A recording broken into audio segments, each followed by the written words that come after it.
नमस्कार। लक्ष्य क्लासेस बालोतरा की यूट्यूब चैनल में आप सभी का स्वागत है।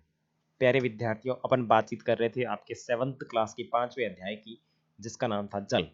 उसके बारे में अपन ने सामान्य जानकारी प्राप्त कर ली थी। यहाँ तक आपने अध्ययन कर लिया था, जिसके अंदर अपन ने लास्ट बातचीत की थी आपके मृत सागर के अंदर अगर आपने 1 लीटर जल लिया है तो उसके अंदर कम से कम 340 ग्राम प्रति लीटर आपका लवण प्राप्त होता है। यहाँ पे बातचीत कर ली थी।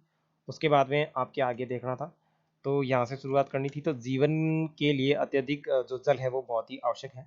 प्यासे होने पर केवल जल ही आपकी प्यास बुझा सकता है। आप ऐसे में आपको क्या ऐसा नहीं लगता कि लापरवाही में जल का उपयोग करने पर हम बहुमूल्य संसाधन को बर्बाद कर रहे हैं? तो बिल्कुल सही है, आपको प्यास लगती है और प्यास बुझाने के लिए आपको जल की ही आवश्यकता प्राप्त होती है। उसके बाद में जल हमारे के लिए क्यों महत्वपूर्ण है, क्या-क्या कारण हो सकते हैं, तो आप मुझे बता सकते हैं? तो जैसे मैं आपको बताऊँ, आपके दैनिक जीवन के अंदर जल की बहुत ही महत्वपूर्ण उपयोगिता होती है। उसके बाद में कृषि कार्य के बाद में औद्योगिक क्षेत्र, ऐसे कई सारे क्षेत्र हैं जहाँ पे आपकी जल की महत्वपूर्णता होती है। उसके बाद में जल संरक्षण की कुछ विधियाँ सुझाइए, जैसे आप अपने घर में कौन-कौन सी विधि अपना सकते हैं वो बताओ, और स्कूल में कौन-कौन सी विधि अपना सकते हैं उसकी बातचीत करेंगे। करनी क्या है, आपको बतानी है कि आप स्कूल में पानी का इंतजाम या संरक्षण कैसे कर सकते हैं और घर में किस तरीके से कर सकते हैं। ठीक है, आपको ये कमेंट करके चीजें बतानी है। आगे बात करें महासागरीय परिसंस्करण की, तो समुद्र तट पर नंगे पैर चलने से कुछ जादुई सी अनुभूति होती है। पुलिन पर नम बालू एवं ठंडी पवन समुद्री पक्षी वायु में लवणीय गंध एवं लहरों का संगीत सब कुछ सम्मोहित करने वाला प्रतीत होता है। ताल एवं झील के शांत जल के विपरीत महासागरीय जल हमेशा गतिमान रहता है, यह कभी शांत नहीं रहता।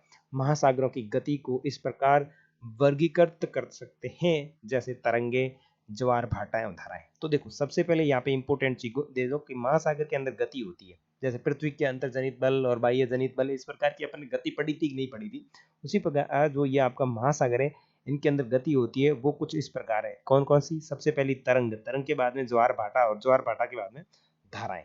तो सब चले, आप और मैं मिलके चलते हैं आपके समुद्री तट पर। जैसे यहाँ पे आपका एक चित्र दे रखा है, वो दे रखा है प्रशांत महासागर का। मैं थोड़ा आपको और डीपली जाके बताता हूँ महासागर, ये जो समुद्री तट होते हैं वो कैसे होते हैं।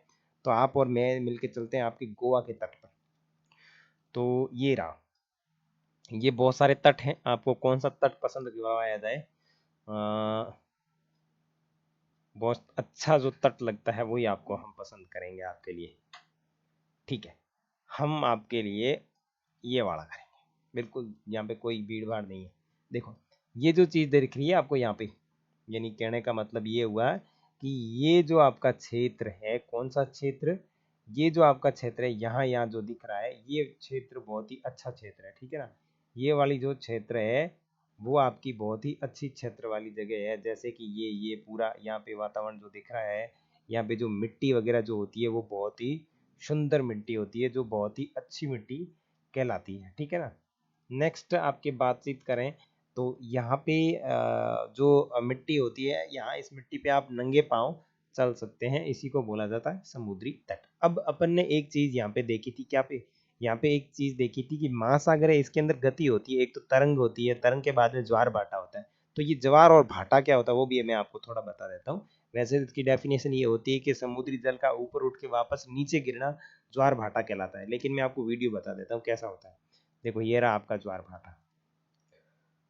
इसकी थोड़ी क्वालिटी बढ़ा देते हैं ताकि आपको अच्छे से दिखे।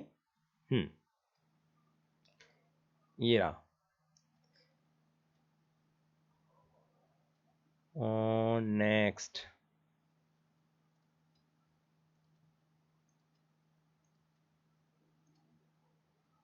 ये समुद्र के ऊपर पानी, जैसे ये है पानी। अब इस पानी का ऊपर उठना और नीचे गिरना क्या होता है? ज्वार भाटा कहलाता है। यानी समुद्र के पानी का, अब ये किन कारणों से ऊपर उठता है ये कारण अलग चीज है। जब समुद्र का पानी ऊपर उठ के नीचे गिरता है उसी चीज को कहा जाता है आपका ज्वार भाटा कहा जाता है। जैसे देखो, ये आ रहा है ज्वार भाटा, यानी समुद्र के पानी का अचानक से ऊपर उठ करके वापस नीचे गिरने की जो प्रक्रिया होती है वो आपका ज्वार भाटा कहलाता है। ठीक है, इतनी समझ में आ गई। अब बाकी की डेफिनेशन अब आगे देखते रहेंगे। ठीक है, चलो अपनी वापस क्लास पे आ जाते हैं। तो समुद्र के अंदर होने वाली गति जो होती है वो ज्वार भाटा होती है, तरंगे होती है और समुद्री धाराएं होती है। और यहाँ पे आपका प्रशांत महासागर दिया हुआ है, वो भारत का क्या मतलब एक विश्व का सागर है जो प्रशांत महासागर है, और ये प्रशांत महासागर का तट है, और यहाँ पे बड़े बड़े जहाज दिखाई दे रहे हैं, और ये सब आपका पानी है। ठीक है, उसके बाद में यहाँ कोष्टक के अंदर आपकी कुछ जानकारी दी हुई है। तो देखो 22 मार्च को विश्व जल दिवस मनाया जाता है, ध्यान रखना, वेरी वेरी इंपॉर्टेंट। 22 मार्च, कौन सी मार्च? 22 मार्च। कैसा दिवस? विश्व यानी वर्ल्ड वाटर डे, यानी विश्व जल दिवस। जल दिवस, विश्व जल दिवस कब मनाया जाता है? 22 मार्च को मनाया जाता है, जब जल संरक्षण की विभिन्न विधियों को प्रबलित किया जाता है। और इस दिन जब जल संरक्षण, विश्व जल संरक्षण दिवस मनाया जाता है, तो इस दिन सब लोग मिलके जल के प्रबंधन के लिए कुछ नीतियां बनाते हैं, कुछ नियम बनाते हैं, कुछ टेक्निक अपनाते हैं कि अपने यहाँ पे जो पीने योग्य जल है उसको किस तरीके से संरक्षित किया जाए। ठीक है, नेक्स्ट बात करते हैं तरंगे। अब सबसे पहले इसके अंदर अपन ने तरंग देखा था ना भाई, महासागर की जो गति है उसके अंदर 3 गतियां हैं। कौन कौन सी गति है? तो वापस देख लो, पहली है तरंगे, दूसरे नंबर पे आपकी ज्वार भाटा, ज्वार भाटा, और तीसरे नंबर की जो है वो आपकी है समुद्री धाराएं, समुद्री धाराएं। क्या चीज? समुद्री धाराएं। ठीक है। तरंगे, समुद्र तट पर गेंद से खेलते समय जब गेंद तल में गिर जाती है तो क्या होता है? यह दृश्य बहुत ही मनोरंजक होता है कि कैसे तरंगों के साथ गेंद तट पर वापस लौट आती है। जब महासागरीय सतह पर जल लगातार उठता और गिरता है, इन्हें तरंग कहा जाता है। अब देखो, तरंग का मतलब ये हुआ कि वो समुद्र का पानी वो ऐसे ऐसे लहराता रहता है, ऐसे ऐसे ऐसे ऐसे ऐसे ऐसे ले रहा था। अब यहाँ पे कोई चीज पड़ी है तो वो इस तरीके से ऐसे हिलोड़े खाते हुए वो आगे आता जाएगा, आता जाएगा।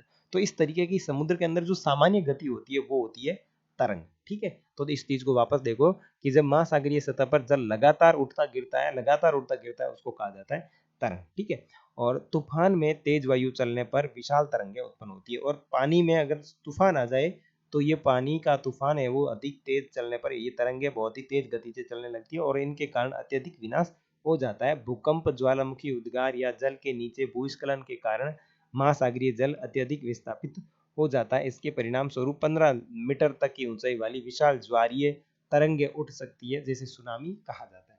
अब जैसे मैं आपको एक उदाहरण बताऊं, आपने टांका देखा होगा, या आपने नदी नाला, या फिर आपने कोई तालाब देखा होगा, या फिर आपने नाली देखी होगी।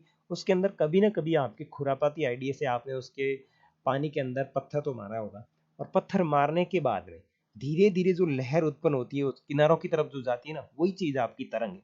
और ये तरंग अगर बहुत बड़ा पत्थर मार दो और जो खतरनाक तरंग उत्पन्न होगी, उसको आपके समुद्र के अंदर कहा जाता है सुनामी। उसको क्या कहा जाता है? सुनामी। अब ये सुनामी आती कैसे है? तो देखो, किसी जगह अगर भूकंप आ जाता है या फिर किसी जगह ज्वालामुखी आ जाती है, तो इससे क्या होता है, समुद्र के अंदर हलचल पैदा हो जाती है, और समुद्र के अंदर हलचल पैदा हो जाती है तो ये आपकी ऊपर उठने वाली जो धाराएं हैं, या फिर ये ऊपर उठने वाली जो तरंगे हैं, ये लगभग 15 मीटर ऊंची जा सकती है। 15 मीटर ऊंची जाती है, इस कारण इसमें क्या होती है, बहुत ही तेज गति आ जाती है और बहुत ही ऊंची विशाल ज्वारीय तरंगे बन जाती है, जिसको सुनामी की संज्ञा दी जाती है। अब तक का सबसे विशाल सुनामी 150 मीटर मापा गया, और ध्यान रखना, आज दिन तक सबसे ऊंचा जो सुनामी आया है जिसके अंदर जो तरंगे उठती थी, ये ऐसे तरंगे उठती है पानी के अंदर, दे धड़ाम, इस तरीके से इतनी ऊपर उठती है, फिर वापस गिरती है, फिर उठती है, फिर वापस गिरती है। तो ये ऐसे करते हुए किनारे की तरफ लौटती है, और किनारे के ऊपर जितने भी शहर, सिटी जो बने हुए गांव वगैरह, उनको तबाह करती है। और आज दिन तक ये जो सबसे भयंकर वाला सुनामी आया है, उसकी जो ऊंचाई थी वो 150 मीटर थी, और इसकी रफ्तार की बात करें तो 700 किलोमीटर प्रति घंटे से भी अधिक। ध्यान रखो, एक घंटे के अंदर वो कितना पार कर लेती थी? 700 किलोमीटर। और 2004 के सुनामी से भारत के तटीय क्षेत्र अधिकांश विनाश हुआ, और सुनामी के बाद अंडमान और निकोबार द्वीप समूह में इंदिरा पॉइंट डूब गया। तो ध्यान रखना, ये आपके 6 क्लास के अंदर आया है कि 2004 की सुनामी के अंदर भारत के कौन से तटीय समूह डूब गए। तो 2004 की जो सुनामी आई थी भारत के अंदर, इसके अंदर आपके अंडमान और निकोबार द्वीप समूह के अंदर एक इंदिरा पॉइंट था जो डूब गया। तो ये आपके लिए वेरी वेरी इंपॉर्टेंट। तो अपन ने यहाँ पे किसको देखा? अपन ने देखा समुद्र की गतियों। ठीक है, मैंने आपके समुद्र के किनारे को पढ़ा दिया। किनारे को पढ़ाने के बाद में मैंने आपको समुद्र के किनारे का भ्रमण करवाया। फिर मैंने आपको 22 मार्च विश्व जल दिवस मनवाया। उसके बाद में मैंने आपको बताया कि पृथ्वी की जो समुद्र जो होता है इसकी गतियां कौन सी होती है, या फिर जो महासागर होता है इनकी गतियां कौन सी होती है। तो 3 गति है। पहली कौन सी? तरंगे, तरंगे के बाद में ज्वार भाटा, ज्वार भाटा के बाद में समुद्री धाराएं। और सबसे पहले जिसकी बात की वो थी तरंगे। और तरंगे क्या होती है वो मैं आपको बिल्कुल अच्छी तरीके से समझा चुका। और इसके अंदर मैंने आपको बताया था कि जो 15 मीटर ऊंचाई तक जो तरंगे उत्पन्न होती है वो विशाल तरंगे कहलाती है, और जिसको सुनामी की संज्ञा दी जाती है। और आज दिन तक लगभग 150 मीटर ऊंची तक आपका सुनामी मापा गया है, और जिसकी स्पीड जो थी वो 700 किलोमीटर प्रति घंटा थी। और भारत के अंदर 2004 के अंदर सुनामी आई थी, जिसके अंदर अंडमान निकोबार द्वीप समूह का एक पॉइंट था जिसका नाम था इंदिरा पॉइंट, वो डूब गया। ठीक है, नेक्स्ट देखो, जब समुद्री सतह पर पवन बहती है तब तरंगे उत्पन्न होती है। देखो, जब समुद्री सतह पर पवन बहती है तब तरंगे उत्पन्न होती है, और जितनी ही तेज पवन बहती है तरंगे भी उतनी ही बड़ी तेज होती है। देखो, मैं यहाँ पे आपका पानी बना देता हूँ, ये पानी पड़ा है, सब पानी पड़ा है। अब इस पानी के ऊपर जितनी स्पीड में हवा बहेगी उतनी स्पीड में ये तरंग ऐसे ऐसे जाएगी।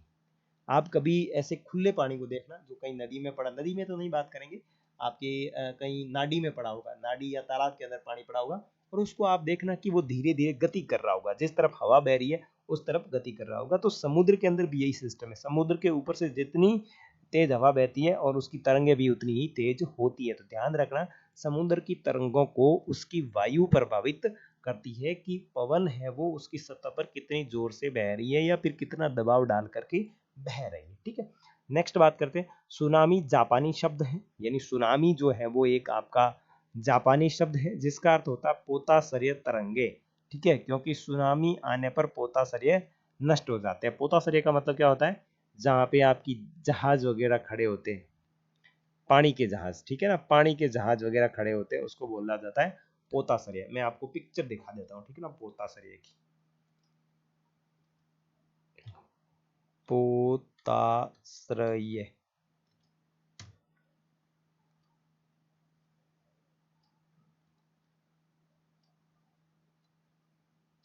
आपके जहाज वगैरह खड़े होते हैं पानी के अंदर, ठीक है ना।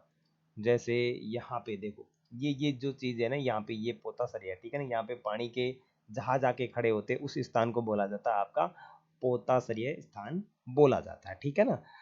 उसके बाद में देखो, सुनामी, पृथ्वी का तांडव, तो थोड़ा इसको समझ लेते हैं। 26 दिसंबर 2004 किसकी बात कर रहे हैं, 26 दिसंबर 2004 को हिंद महासागर में एक सुनामी की तरंगें उत्पन्न होती हैं, और पोताश्रय तरंगों के कारण अत्यधिक विनाश हुआ। ये तरंगे उस भूकंप का परिणाम थी जिसका अधिक केंद्र सुमात्रा के पश्चिमी सीमा पर स्थित था, और इस भूकंप की तीव्रता रिएक्टर 9.0 मापी गई। तो सबसे पहले बात क्या चीज आई यहाँ पे कि इस भूकंप का अधिक केंद्र का मतलब क्या हुआ, उसका जो ऊपरी बिंदु था वो कहाँ पे था, सुमात्रा में था। ठीक है ना, एक सुमात्रा कंट्री है, उस सुमात्रा कंट्री में था। और उस भूकंप की तीव्रता, यानी तीव्रता मापने का जो आपका यंत्र है वो रिएक्टर स्केल है, और उसके अंदर इसकी जो तीव्रता मापी गई थी वो मापी गई थी 9.0, यानी आपके रिएक्टर स्केल के अंदर 7.0 से अधिक अगर आपके मैप वो पैमाना आता है तो वो भूकंप बहुत ही खतरनाक माना जाता है।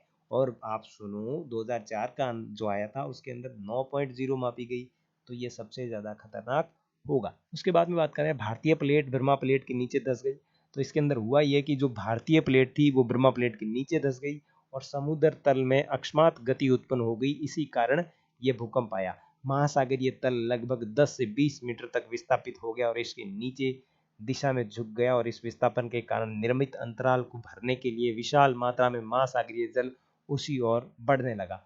फलस्वरूप दक्षिणी पूर्वी एशियाई के समुद्री तटों से जल हटने लगा, और भारतीय प्लेट के ब्रह्मा की प्लेट के नीचे चले जाने में जल वापस समुद्र तट की ओर लौटा। यह सुनामी लगभग 800 किलोमीटर प्रति घंटे की गति से आया, जिसकी तुलना व्यावसायिक वायुयानों की गति से की जा सकती है, और इसके परिणाम स्वरूप हिंद महासागर के कुछ द्वीप पूर्णतः डूब गए, और भारतीय सीमा का ध्रुव दक्षिणी बिंदु इंदिरा पॉइंट, जो कि अंडमान द्वीप समूह के अंदर स्थित है, वो पूरी तरीके से डूब गया था। तो ध्यान रखना कब डूब गया था, तो ये आपके 26 दिसंबर 2004 को जो आपका आया था उसके अंदर डूब गया था। उसके बाद में जब बात करें, सुमात्रा में भूकंप के अधिक केंद्र से तरंगे सुमात्रा की तरफ अंडमान निकोबार द्वीप समूह एवं श्रीलंका की ओर बढ़ने लगी।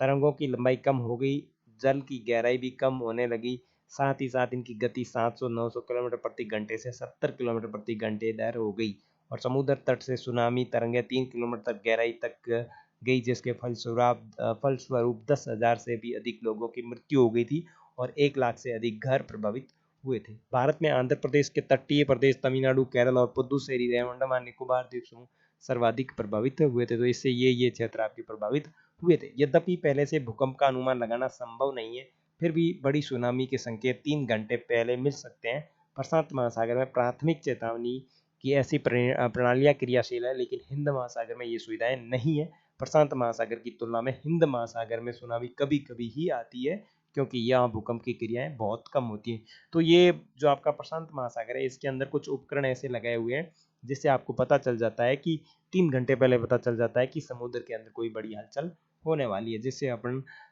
लोगों को सुरक्षित स्थान पर पहुंचा सकते हैं। लेकिन जो आपका हिंद महासागर है, इसके अंदर ऐसी कोई गति नहीं होती, क्योंकि इसके अंदर जो है वो इतनी ज़्यादा घटनाएं नहीं होती, क्योंकि यहाँ पे किसी भी प्रकार की ज्वालामुखी फटने की या ऐसी कोई चांसेस बहुत कम रहते हैं इस कारण।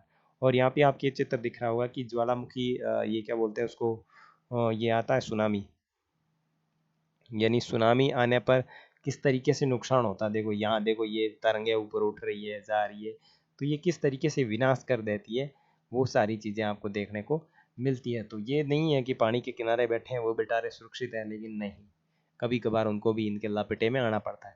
दिसंबर 2004 में जिस सुनामी ने दक्षिणी एवं दक्षिण पूर्वी एशिया के तटों पर तबाही मचाई, वही पिछले कई सौ वर्षों की सर्वाधिक विनाशकारी सुनामी थी। हिंद महासागर में निरीक्षण, आरंभिक चेतावनी की प्रणालियां एवं हिंद महासागर के तटीय निवासियों में जागरूकता की कमी के कारण जीवन एवं संपत्ति की अत्यधिक क्षति हुई। तो ये जो सुनामी आई थी, इसके अंदर बहुत ज़्यादा लोग मारे गए थे, बहुत सी आर्थिक हानि हुई थी।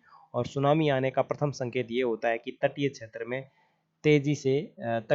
में जल में तेजी से कमी आती है, यानी वो पीछे की ओर जाता है। देखो, सुनामी आने का संकेत क्या होता है कि तटीय क्षेत्र में जल में तेजी से कमी आती है और फिर विनाशकारी तरंगें उठने लगती है। जब तट ऐसा हुआ था, तो लोग ऊंचे स्थानों पर न जाकर ऊंचे उस अचंभे को देखने के लिए तट पर एकत्रित होने लगे और इसके फलस्वरूप सुनामी की विशाल तरंगें आई, तो बड़ी संख्या में उत्सुक बड़े खड़े दर्शकों की मृत्यु हो गई।